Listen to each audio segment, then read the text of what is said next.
나는 밀리터리 덕후다. 본격 밀리터리 팟캐스트 밀떡을 시작합니다. 김치령께 플레 밀떡. 바로 안녕하세요, 박찬준입니다. 안녕하세요, 놀러남자 정명섭 정작입니다. 예, 월간 플래트 송편입니다. 네, 이렇게 밀떡이 힘차게 시작됐습니다. 이번 시간 밀떡은요, 우크라이나 전쟁 계속 이어드리도록 하겠습니다. 우크라이나 전쟁의 전황을 알려드리는 시간이죠.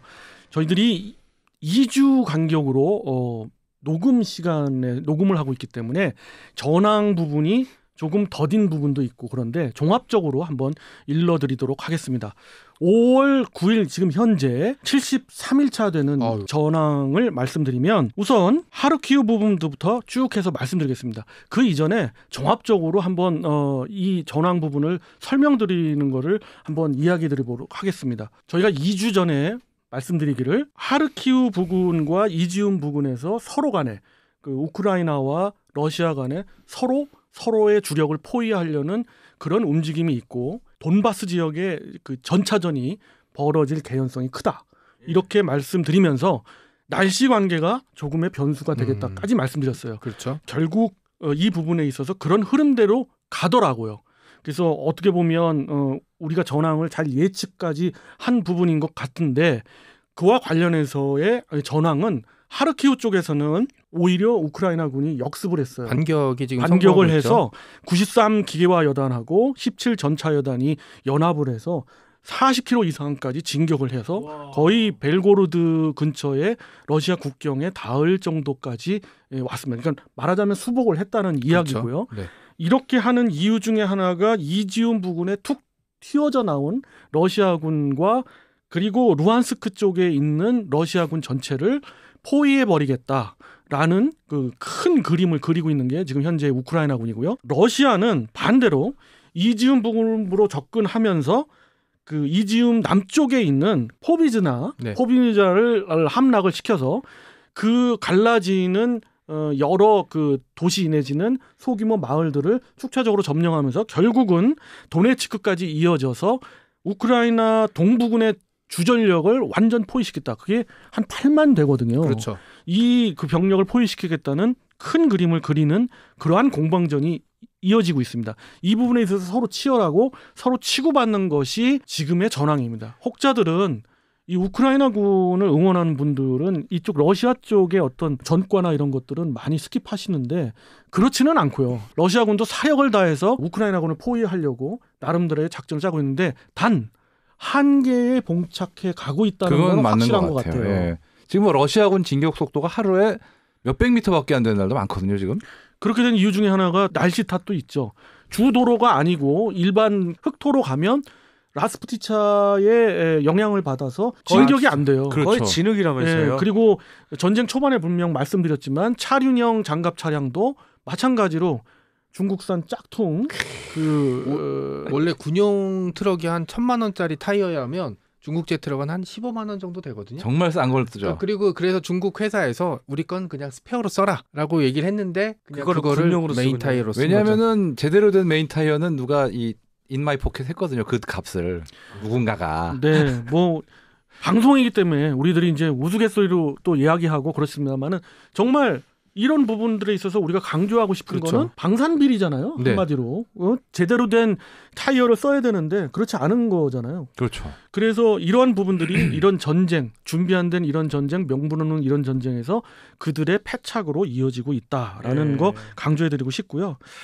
그래서 하르키우와 이지움이 가장 어떻게 볼까 중심이 되는 그런 그 전황의 결론이라고 해서 제가 말씀드렸고요. 하나하나 좀 나중에 이제 부차적인 것들을 좀 더 말씀드리면, 결국 러시아는 저 밑에 있는 자포리자까지 원래는 노리고 있는 것 같아요. 네. 하지만 이러기에는 현재 전황상 특히 이제 동남부 지역에는 상당한 문제가 있다. 어렵죠. 병력도 문제고요. 지금 병력이 이 돈바스 지역에 집결한 러시아군 전력이 병력 수로 우크라이나군하고 별 차이가 없는 상황이에요, 지금. 그렇습니다. 그리고 이제 미콜라이오를 당연히 미콜라이오를 이제 주둔지로 삼으면서 계속해서 이제 헤르손 지역 쪽으로 수복을 위해서 이렇게 공격을 가하고 있는 우크라이나군 자체도 남부 지역을 말씀드리는 건데, 이 지역도 사실은 우크라이나군이 쉽사리 공세를 못하죠. 공세를 못하고 있습니다. 그 공세를 못하는 이유에 대해서 말씀드린 바 있고요. 그 부분은 아직도 해결이 되지는 않고 있는데 단 여기서 3개 내지 4개의 전차여단 뭐 상세하게 말씀드리면 3전차여단, 4전차여단, 5전차여단 등의 이런 전차여단들이 상당한 전력으로 계속 증강되고 있고 전차들을 T-64 전차에서 T-72 전차로도 바꾸고 있고요. 그렇더라고요. 물론 그러니까. 뭐 T-72 전차가 초기형에 보았을 때는 T-64가 훨씬 강한 전차지만 그래도 개량된 T-72 전차를 노획했기 때문에 그것은 더 T-64를 뛰어넘는다고 봐서 지금 우크라이나군의 홍보 동영상을 봐도 노획한 T-72B3가 많이 나오더라고요. 그렇죠. 거기에다가 앞서 말씀드린 그 17전차대 활약으로 인한 그 하르키우 쪽 북쪽으로 계속 진격을 40km 진격했던 그거에 대한 주된 그 활약을 폈던 것도 T-80 BVM 그 개량 전차를 노획한 전차를 갖다가 이용했기 때문에 어떻게 보면 아니고. 러시아가 자기 거에 자기가 아니, 당한 어떻게 원래 주인보다 노획한 애들이 더 군대가 더 잘 씁니까? 어떻게 이건? 그래서 참 희한한 전쟁이기도 그러니까요. 합니다만 그러니까 지금 이지움이랑 이 도네츠크 라인을 언뜻 보면 2차 대전 때 많이 기억하실 거예요. 그 치타델 작전에 그러네요. 그 모양이랑 비슷해요. 그러니까 항상 작전을 위반하는 사람은 그래. 이렇게 돌출부가 있으면 잘라먹고 싶어요. 왜냐면 이 잘라먹어서 포위를 해버리면 이게 안에 있는 전력을 소모시킬 수 있다고 생각하고 지금 얘기한 대로 여긴 2014년부터 서로 참호하고 대치하고 있었던 정예 병력이 주둔하고 있기 때문에 러시아군 입장에서는 여기를 소멸시키면 전세를 단숨에 역전시킬 수 있다라는 식의 얘기를 했는데 요 이지움에서 이 자포라지아나 이 라인까지는 사실 지도로 보면은 사실 별로 안 깊어 보이는데 여기가 100km 이상 그러니까요. 거리예요. 그런데 지금 일주일에 1km씩 가는 시점에서는 사실 제가 보기에는 뭐 큰 진전은 지금 진전이 있을 수가 없죠. 네. 우크라이나의 영토는 대한민국도 아니고 한반도의 2배입니다. 한반도에. 그러니까 이제 전쟁을 그런 모니터로 한반도의 3배죠. 아, 2배가 넘죠. 네, 3배죠. 거의 3배가 3배죠. 진짜. 되죠. 엄청 영토로 크다. 보면. 전쟁을 모니터로 너무 커. 보면은 사실 요 거리가 되게 짧은 것처럼 보이는데 이 거리가 한 200km에서 안팎으로 되거든요. 그러니까 아니 이렇게 딱 우크라이나 가로로 보면은 거의 한 1200km 정도 그렇죠. 그러니까 되지 않아요? 우리나라 휴전선이 몇 개, 웬만한 전선은 우리나라 휴전선 길인 거예요, 그냥. 예. 그러니까 이 전쟁의 결국 핵심은 계속 우크라이나 쪽 수뇌부에서 그 얘기를 하고 있어요. 서구제 장비들을 받고 있고 중장비들을 이 장비가 훈련이 끝나고 도입이 끝나는 6월 달부터 반격을 시작하겠다. 라고 지금 계속 얘기를 하고 있거든요. 우크라이나군이 축차 투입으로 그걸 소모시킬 생각은 없는 것 같아요. 전혀 아무리 봐도. 없고 헤르손 네. 같은 지역도 전력을 기울여서 밀면 밀릴 수 있겠지만 사실 그게 중요한 게 아니라 타이밍을 노리고 있는 것 같아요. 왜냐하면 비등비등한 타이밍에서는 상대방을 한 방에 무너뜨릴 거 다 유혹을 느끼거든요. 한 방 세게 후려치면 되는데 상대방도 준비를 하죠. 그럴 제가 때는 전술 전략적인 부분에 있어서 우크라이나의 뭐 총사령관이라고 만약에 이야기한다면 그렇게 빙의된다면 당연히 정 작가님 말씀하신 그런 전략을 쓰겠어요. 지금 상황에서는 그럴 수밖에 없는 게 계속 소모전을 통해서 이왕 우크라이나 군의 소모는 러시아에 비하면 작지 않습니까? 그렇기 때문에 방어군이 소모를 감수하면서 때를 기다리고 공세 전력을 투입할 시점을 노리고 있는 것 같아요. 그러니까 시기상으로 보면 1950년 8월이랑 좀 유사하다고 봐요. 낙동강 전선이랑. 네네. 다만 미국에서 제공한 네. M777만큼은 빠르게 전력화가 돼서 지금 포격전에 투입이 되고 있어요. 뭐 그거는 아무래도 적응이 빠르니까요. 네, 그렇습니다. 그래서 미국에서도 가장 적응 빠르고 가장 운반이 수월한 네. 그런 M777을 생각한 거고요. 예. 지금 전제 상황을 보면 러시아가 철수 아닌 철수를 저 동부 지역으로 다 했고 했죠. 돈바스 지역, 동부 지역에서 공격을 집중한 지가 거의 한 3주 정도 됐는데 사실 성과로 봤을 때는 굉장히 지지부진하고 미비하거든요. 투입한 자원에 예. 대한 확실히 미미하죠 지금. 오히려 우크라이나군이 조금씩 공격을 성공하는 걸로 분석을 하는 분들이 많은데 러시아가 왜 이렇게 지지부진한 이유가 뭘까요? 정확하게 말씀드리면 4월 24일부터 총공세가 시작이 됐어요. 예. 그래서 총공세에 걸맞은 공세는 3차례를 했는데 그 3차례 다 어떻게 보면 전과가 미미한 거죠. 그런 이유 중에 하나는 날씨 관계를 말씀드렸고요. 그다음에 그렇기 때문에 러시아군이 유리한 전격적인 기갑전 네. 이 부분에 있어서 아직도 대규모의 그런 전열을 정비한 전차전은 이루어지지도 않을 뿐더러 그렇게 할 수도 없는 상황이고 도로를 따라서 일렬로 간다 보면 역시 마찬가지 키이우 북부 전선과 똑같은 꼴을 당하기 때문에 러시아 수도로 주저주저 하는 거죠. 다만 여기서 어느 지역을 선점하고 이지움을 선점하고 이런 부분들은 어떠한 효과가 있었냐면 어마무시한 포격전을 네. 벌여서 방어 지역을 뚫어버린 거죠. 포격으로 뚫어버린 거죠. 일반적으로 얘기한다면 그렇게 돼서 한 거기 때문에 러시아군으로서는 지금 현재 이도저도 못하는 그런 상황. 지금 애당초 이 지역 자체가 8년 동안 요새화가 된 지역이라고 보시면 돼요. 우크라이나에 의해서. 그렇기 때문에 여기를 러시아군이 진격을 한다고 호락호락하게 우크라이나군이 그냥 쭉 밀릴 그런 레벨은 아닌 거죠. 좀 밀리고는 있는데 이게 그냥 정말 쫙 밀리는 게 아니라 소모를 강요하면서 조금씩 후퇴하는 상황이기 때문에 약간 러시아군이 1차 세계대전 같은 느낌. 어떻게 보면 그래요 지금. 그러나 이제 러시아 입장에서 봤을 때 상당히 유리했던 거고 굉장히 우크라이나 입장으로 봤을 때는 위기였죠. 위기였던 그렇죠. 것이 이지움을 함락당한 겁니다. 굉장히 그 교통의 요지이고 사방팔방으로 나갈 수 있는 어떤 그 위치에 있었거든요. 그래서 이지움의 방어가 중요했는데 이 이지움 공세 전에 이지움을 선점당한 거 이 부분에 있어서 방어 자측이 많이 불리했었는데 그런 위기들을 잘 뚫고 넘어가고 있는 것 같아요. 뭐 그 밖에도 여러 가지 이유가 있긴 한데 제가 보기엔 병력 부족이 또 하나 요인이 그죠. 우리가 이제 러시아군 하면 소련군의 이제 후예고 소련군 하면 또 거의 무지막지한 인해 인명을 이용한 또 하나의 인해 전술에 이제 생각을 많이 하는데 지금의 러시아군은 그런 인해 전술을 사용할 역량도 없고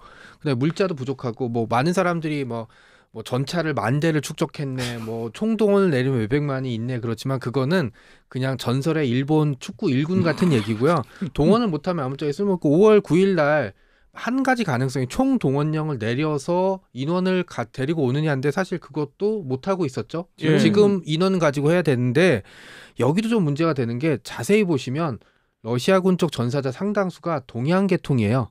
전사자 그 64여단의 병력들도 그렇고 예, 폭격으로 다 네, 그러니까는 많이 죽었죠. 그러니까 러시아 보면은 슬라브 계통이 제일 많죠 인종적으로. 근데 정작 전쟁터에서 죽은 사람들 상당수는 사진이나 이런 걸 보면 부랴트 그다음에 황인종 계통들이 되게 그러니까 많아요. 소수민족들. 그렇죠. 그러니까 결국 미친놈 함론 때문에 러시아군의 전 사상자들 분들도 사실은 안타깝습니다. 그런 걸 소개하는 우리도 안타깝고 그렇지만은 그 64여단 부차에서의 그 학살의 주범인 예. 여단이죠. 64 차량화 여단은 거의 괴멸 직전에 간 게 바로 이 그 앞서 소개드렸던 하르키우 북부 쪽에서의 17전차여단 그 우크라이나 17전차여단의 진격으로 인해서 녹아내려간 것 같고요. 그렇게 알려졌는데 제가 말씀드리고 강조 싶은 것 중에 하나는 조금 오해가 있는 것 중에 하나는 러시아의 병력이 지금 현재로서 공세를 풀치기에 부족하다라고 보지는 않습니다. 저는 왜? 숫자는 채워요. 계속해서 채워나가고 있고 오늘이 5월 9일인데 지금 녹음하는 시점이 5월 9일인데 5월 9일에 러시아로서는 놓치기 싫은 그런 그 군사 퍼레이드가 있지 않습니까? 그렇죠. 그 전승 기념을 하고 있는 전승 기념 퍼레이드에서 선언을 해야 되는 게 전면전으로 선언하면서 그렇죠. 지금 총동원령. 정 작가님이 말씀하셨던 총동원령을 할 수가 있는데 거기에서 상당히 질 낮은 더군다나 지금 4기도 떨어졌는데 질 낮은 병력들이 들어올 것이 병력 수가 많다고 되는 게 아니다. 뭐 현대전은 당연히 병력 숫자 갖고 하는 건 아니잖아요. 그리고 병력이 줄어든 거는 원래 총공세에 준비된 게까지는 그 정도라도 충분했습니다. 왜? 90개가 넘는 대대 전술단이면 제재 전술 대대면 충분합니다. 사실은. 그러나 4기죠. 뭐 벌써 키이우 북부에서 우리가 누차 봤지 않습니까? 러시아군이 왜 싸워야 되는지도 모르고 준비도 안 된 그리고 보급도 그에 미치지 못하는 이런 여러 문제가 있기 때문에 그냥 이게 지금 21세기 아닙니까? 야만인들이죠. 네, 무조건 전선으로 내몰리면 어느 병사들이 심지어 미군이건 간에 이런 체제가 됐을 때는 당연히 사기 저하로 그렇죠. 밀리게 돼 있죠. 그리고 이제 지휘관이 이렇게 된 병사들을 줄 수 있는 당근은 약탈밖에 없어요. 그러니까 병사들이 예. 약탈하고 걸리덕거리면 사람 죽이고 강간하고 고문하고 이렇게 되죠. 맞아. 그리고 보니까 러시아 장군이 또 전사했어요. 막 그렇더라고요. 이제 러시아 장군의 전사에 대해서는 놀라울 일도 아니에요. 그냥 일주일에 한 명씩 쓰러지고 있습니다. 벌써 그냥. 네. 누계로 12명이든 13명이든 아이고야. 뭐 이렇게 좀 계산되고 있는데 이런 부분에서 또 느낄 수 있는 것 중에 우리가 알 수 있는 것 중에 하나는 정말이지 미군의 어떤 정보력이라는 건 대단하다고밖에 볼 수가 그렇죠. 없습니다. 이게 진짜 미국이 제대로 된 이게 지금은 어떻게 보면 확실하죠. 우크라이나가 대리 전쟁하는 거잖아요. 그렇죠. 근데 미국이 정보력과 자기네 모든 전력을 만약 재래식 전력으로 가져갔을 때 우리가 생각하는 거 이상이다라는 게 네. 이번에 정말 느꼈어요. 저도. 참고로 네. 이번에 4월 20 며칠인가에 러시아군 소장이 사망을 했는데 포격으로 하필 전자전에 아주 중요한 전문가였죠. 전문가였다고 맞아요. 합니다. 예, 예. 참 그 소식도 그게 있죠. 그러니까 그만큼 러시아가 그 자신 있다고 여겼던 전자전조차 지금 뭐 뜻대로 안 돌아가고 있다. 그렇습니다. 그리고 이제 마리오폴 이야기 안 드릴 수가 없는데 정말 거긴 슬픔의 한숨만 마리오폴인데 나오네요, 진짜 거긴. 그러나 그나마 좀 다행이라고 볼까요? 마리우폴에 있는 민간인들은 전부 일단 철수하는데 탈출을 성공했죠. 아조스탈에 했습니다. 있는. 예. 예. 아조스탈에 있는 민간인들 예. 철수를 했고요. 유엔이 그나마 제 역할을 한 것 같아요. 그거는. 그거 정도도 못하면 그건 문제가 예. 있는 이건 진짜. 이런 것 같아요. 러시아도 어찌 되었던 이 마리우폴 특히 아조스탈을 완전히 그냥 평탄화시켜서 5월 9일 오늘 뭐 어떻게 됐는지 모르겠습니다. 이렇게 자기들이 내세워야 될 그런 어떤 성과. 성과가 있어야 될 거 아니에요. 승전이 있어야 될. 그렇죠. 지금 점령했다고 그나마 그들이 이야기할 수 있는 게 마리우폴이거든요. 거기밖에 없죠, 거의 진짜. 그리고 헤르손은 이야기할 수가 없어요, 사실은. 24연봉인가 예, 지금. 그렇기 때문에 그렇고 그래서 이런 부분도 있기 때문에 러시아 입장에서도 포격을 정말 무차별 포격을 가할 때 예. 민간인이 거기서 다 녹아난다? 이럴 때에 그들이 감내해야 될 전 세계적인 저항과 분노는 가혹할 것 같아요. 그렇죠. 그들 예. 입장에선. 그렇기 때문에 오픈한 거 아닌가 아유. 싶고요. 그런데도 학교에다가 포 쏘고. 나쁜 놈들이니까요, 진짜. 아유. 그러니까 전쟁은 신사들이 하는 게 아니에요. 그러니까 예. 저는 조금 생각을 달리하는 게 이 전쟁에 들일 돈 있잖아요. 이 돈을 갖다가 우크라이나한테 줘서 야 니네 우리 편하면 우리가 돈을 이만큼 줄게라고 하는 게 제가 보기엔 훨씬 더 현실적이었어요. 이 돈이랑 이 인원이 지금 얼마나 전비가 들어갔어요. 차라리 이 돈을 우크라이나 사람들한테 전개에 뿌리거나 우크라이나 사람 나눠주고 야 우리 편이 되면 이만큼 돈을 쓸게라고 사실은 하면 어떻게 보면 그죠. 그동안 2013년까지 그러던 건데 문제는 그 대가로 우크라이나는 딱 벨라루스가 독재 국가가 될 판이니까요. 그렇죠. 그걸 지금- 우크라이나 국민들이 거부한 거죠. 예. 지금 푸틴이 어떤 선언을 할지 모르겠습니다만은 이제 쓸 수 있는 카드가 말씀드리면 없어요. 지금 이 시점 내일 정도에 우리가 이제 소식을 접할 텐데 5월 9일날 과연 어떤 어나운스를 할 거냐. 우리가 우크라이나를 돈바스 지역을 해방했고 탈나치화를 했다라고 선언할 거냐. 그거에 대한 가장 큰 키로 마리우폴을 얘기할 거냐. 아닐 거냐. 이거에 관계가 없다는 게 또 지금 녹음한 시점에서 일단 푸틴이 연설을 했습니다. 했어요. 했는데 특별히 네. 눈에 띈 내용은 없어요. 그냥 우크라이나를 나치라고 하고 정말 우리가 이걸 할 수밖에 없다 뭐 이런 식으로 정당화하긴 했는데 특수 군사 작전인데 나치를 막상 막기 위한 앞으로 뭔가 뭐 종전 선언도 없고 전면전 선언도 없고 총동원령도 없고요. 제가 제 지인들이 주로 이제 갔던 모임에서 네. 질문을 가장 많이 받은 것 중에 하나가 우크라이나 전쟁 언제까지 갈 것 같습니까? 라는 질문을 받았어요. 저희가 뭐 예상을 할 수는 없지만 제가 그냥 바로 이야기를 해야 되니까 6개월이라고 봤거든요. 근데 그거에 지금부터 6개월부터 생각하시는 건가요? 아니죠. 이제 개전 이후 이제 6개월. 지금 벌써 2개월 반이 지났고 네. 저는 이제 6개월 보는 건데 그 6개월이냐 뭐 8개월이냐 아니면 3개월이냐 그게 중요한 게 아니라 러시아가 암만 자기들이 종전 선언을 하고 우리는 성과를 거뒀다고 아무리 자기들이 어나운스를 한들 우크라이나가 지금 이 시점에서 종전을 하겠냐고요. 왜냐하면 그 초반에는 그래도 협상을 하려고 했었는데 부차를 비롯해서 여러 지역에서 초반에는 양쪽이 분위기가 나쁘지 않았던 게 러시아군 포로 잡아다 빵 먹이면서 영상 통화하라고 이렇게 하면 애가 울고 막 이러고 막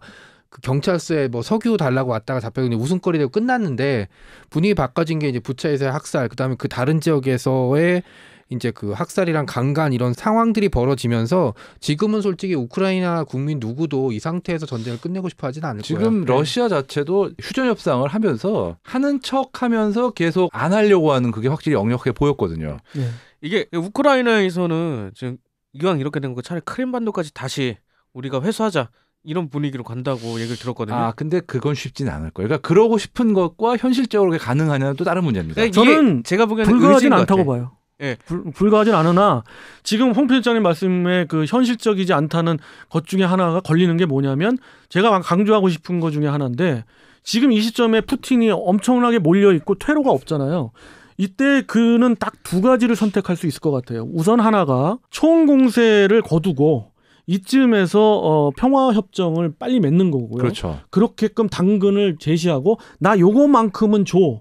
해야 되는 어떤 최소한의 조건을 제시하는 것 중에 하나가 있고 나머지 하나는 너무도 퇴로가 없기 때문에 여기서 이제 어떻게 보면 갈 때까지 가보자 미친놈인 거죠. 전술핵을 사용하는 부분 이 부분이 남아 있어요. 그럴 정도로 향후에 지금 전황을 이야기 드리고 있습니다만 결론에 앞서 서두에 말씀드렸습니다만 앞으로 벌어질 전황에서는 거의 대부분의 전문가들이 우크라이나 공세 쪽으로 보고 있거든요. 그렇죠. 그런 의미에서 전술핵의 위험이 정말 있습니다. 특히나 크림반도 같은 경우는 러시아가 여기는 러시아의 영토라고 주장하고 있기 때문에 만약에 그러니까 여기는 자치공화국도 아니에요. 크림반도는 러시아 영토이기 때문에 러시아는 여기가 위협당하게 될 게 점령당할 위협이 있으면은 이거는 러시아 영토를 지키기 위한 거다라는 구실로 핵을 쓸 가능성이 없진 않습니다. 이제 문제는 전술핵이라는 걸 쓰게 되면 사실 그 이유는 누가 전술핵이든 뭐 소형핵이든 핵자가 들어간 걸 그게 쓰게 문제인 되면 거죠. 그 다음에 상황은 푸틴이 아니라 푸틴 할아버지가 와도 통제를 못해요. 그래서 제 생각에는 우크라이나도 크림반도를 역량이 있다고 해서 크림반도에 뭐 탈환을 쉽게 노리진 않을 거다라고 생각을 합니다. 저는 좀 다른 게 이 헤르손을 공략한다 그러면 크림반도는 우리가 생각하는 것보다 훨씬 쉽게 뚫릴 가능성이 커요. 왜냐하면 크림반도에 있던 주력 남부군이 대부분 전력이 지금 헤르손에 있었는데 그게 거의 괴멸되기 일보 직전이에요. 만약에 그렇죠. 헤르손을 우크라이나가 수복한다면 수복하면? 그러면 헤르손이 가지는 전략적 가치는 크림반도로 바로 진격할 수 있는 그런 통로를 활짝 여는 거기 때문에 예. 재래식 전력으로는 충분히 크림반도에 그렇죠. 점령도 그건 가능하다고 가능하다고 봐요. 여기의 핵심은 뭐냐면 러시아군의 주력을 이제 그 6월의 대공세 전에 얼마나 소멸시킬 수 있느냐가 핵심이 될 것 같거든요. 그러니까 지금 계속 우크라이나군이 소모전을 계속 강요하고 있잖아요. 뒤로 축차적으로 예. 후퇴하면서 여기서 만약에 러시아군이 지금 하루에 몇백 명씩 사망을 하고 전사를 하고 있어요. 이게 열흘 되면 1,000명, 수천 명이 되고요. 그 다음에 한 달 되면 이제 만 단위가 앞에 숫자가 다시 바뀔 거예요. 지금은 한 얼마 정도 25,000 정도까지 사상자 지금 나왔다는 걸 보고 있거든요. 2만 명대 됐는 것 그렇죠. 같아요. 확실히 지금. 참 병력의 사상자를 얘기하기가 뭐합니다만은 많은 병력이 이제 사살이 된 거, 사상이 된 거는 확실한 것 같고요. 여기에서 러시아는 정말 퇴로가 없는 게 더 끌게 되면 또 하나 문제가 되는 게 지금도 공중을 장악하고 있지 않은데 향후에 어떻게 될지 모릅니다. 진짜 미그 29라든가 뭐 이런 것들을 제가 이제 회의적으로 본 것 중에 하나는 미그 29가 지금 업그레이드가 돼 있기 때문에 상당 시간 우크라이나 조종사들이 적응이 돼야 되는 거고 그게 아니더라도 빨리빨리 이것을 전력화하기에는 정말 어렵다. 가장 오래 걸리는 게 공중전력이다 했는데 이렇게 시간이 가면 갈수록 우크라이나는 그 전력을 확보하게 되거든요. 지금 농담이 아니라 이런 식으로 시간 가면 미국이 이거 얘네 F-16 줄까? 그 생각이 들 정도로 시간이 가고 있어요 지금. 얼마 전에 그 뱀섬에 그 우크라이나군 전투기가 폭격을 하고 지나갔어요. 맞아요. 스네이크 아일랜드. 예. 야. 네, 정확히 떨어지더라고요. 섬 안에. 섬이 그렇게 큰 섬은 아니거든요. 예. 그러니까 그걸 보게 되면 우크라이나군의 공군 전력, 그러니까 반공 전력이 아니라 공군 전력이 다시 이제 어느 정도 보충이 된 거죠. 이게 뭐 부품이 들어왔건 뭐가 됐건 간에. 저도 그거 봤거든요. 네, 그러니까 이렇게 되면 다음엔 크림반도 상공에 예. 미그 29나 Su-27이 나타나지 말라는 법이 없어요. 그 전략적인 그런 무기 체계를 제외한 전술급의 무기 체계 중에서 정밀 유도 무기는 또한 재고가 거의 소진돼 가고 있는 것이 러시아의 네. 가장 큰 문제예요. 정밀 무기 하니까 또 하나 생각나는 게 있는데 흑해에서 마카로프 전함 아드미랄 마카로프. 예. 참 이게 야우. 피격을 당했어요. 피격을 당했죠. 근데 뭐 가라앉은지는 그 모르겠지만 부분에 대해서는 침몰까지는 아직 안 간 것 같아요. 예, 아직은 피격을 당한 것도 사실은 지금 불분명하긴 합니다. 좀 불분명하죠. 예. 근데 이제 그런 얘기는 또 허수로 나온 것 같지는 않으니까. 벌써 모스크바함을 침몰시키면서 예. 이 흑해 지역 쪽의 방공권, 특히 남부 지역까지 포함하는 그 방공 능력은 러시아가 상실을 했다고 봐요. 이젠 지상 부분밖에는. 예. 왜? 이게 계한 방공함이 아니었거든요. 어느 그 거점 지역을 방어하는 광역 방공함이었기 모스크바가. 때문에 그렇기 때문에 지금 그 전투함은 개함 방공 수준이거든요. 그러니까 자신을 방어할 수 있는 수준의 전투함이기 때문에 이것이 뭐 침몰한다고 해서 큰 의미가 있진 않죠. 그리고 사실 어느 정도는 의미가 없지는 않은 게 만약에 러시아가 정말 트란스니스트리아하고 몰도바 이쪽에 어떻게든지 뭔가 투작을 부리려고 하면은 지금 흑해함대 배들이 그쪽 앞바다 쪽에서 뭔가 무력시를 뭐가든 분위기를 바꿔놓으려고 노력할 부분은 있었거든요 원래는. 근데 그냥 예, 맞습니다. 이 넵튠으로 아드미럴 마카로프가 피격이 된 상황이면은 진짜 러시아 흑해함대가 우크라이나 흑해연안에서 뭘 못해요 이젠 진짜. 지금 5척 남아 있는 흑해함대의 주력 전투함들, 그 전투함들 중에 하나가 지금 뭐 침몰이 되느냐 안 되느냐 이야기를 하는 거거든요. 근데 그 전투함들의 가장 의미 있는 것 중에 하나는 순항미사일 발사 플랫폼이라는 네, 거죠. 그렇죠. 근데 그 순항미사일 발사 플랫폼들에 장착되는 순항미사일이 많이 썼다는 얘기예요. 지금 미국의 정보 입장에서 공개된 걸로 판단해도 절반 이하다는 거예요. 그런데 거기에서의 한 척이 침몰했다는 것이 그런 의미에서 의미가 있을지언정 전략적인 의미는 벌써 그 그렇죠. 이전에 모스크바함 침몰로 인해서 완전히 러시아의 흑해함대는 맛이 갔다. 그 우리 이렇게 생각하면 유튜브 돼요. 댓글에 뭐 모스크바함이 오래된 배라 버리는 카드다. 라는 식의 얘기를 주장을 하셨던 분도 계신데 버리는 카드는 절대 아니에요. 카드가 무슨 놈의 기함이고 그러니까요. 아니 거기에 몇백 명씩 타 있는데. 이렇게 그렇죠. 생각하시면 돼요. 러시아의 입장에서는 미국으로 그걸 빙의한다면 미국의 항공모함 2척 정도가 침몰한 거나 마찬가지인 거예요. 우리로 치면은 세종대왕급이 가라앉은 거죠. 그 아니, 북한의 해안포에. 되게 재밌는 게 뭐 키이우에서 철수한 것도 그렇고 러시아가 불리해지고 뭐 손실 있고 그러면 그거 보고 야 그건 다 버리는 패야 그렇게 주장하는 분들이 꼭 있더라고요. 아니 러시아는 맨날 다 버리나? 그러니까 뭐 주장에 따라서는 뭐 옳고 그런 문제가 아니라 이런 주장에 대해서 우리가 이렇게 이야기한다. 이런 측면에서 말씀드린 건데 현 사실에 기초해서 우리 밀떡의 우크라이나 전쟁의 전황을 이야기해드리고 있고 전해드리고 있습니다. 매번 진중함을 베이스로 해서 전해드림을 약속드리고요. 그리고 또한 다음번 전황 때는 전쟁이 어떻게 보면 끝났다. 전쟁이 끝났다. 제발 네. 그랬으면 이랬으면 좋겠습니다. 좋겠는데 전혀 재미있지 않습니다. 이런 얘기 네. 분석하고 이러는 거. 네. 그러기를 다 함께 기대하면서 이 시간 마쳐보도록 하겠습니다. 청취자 여러분께 경례 밀떡!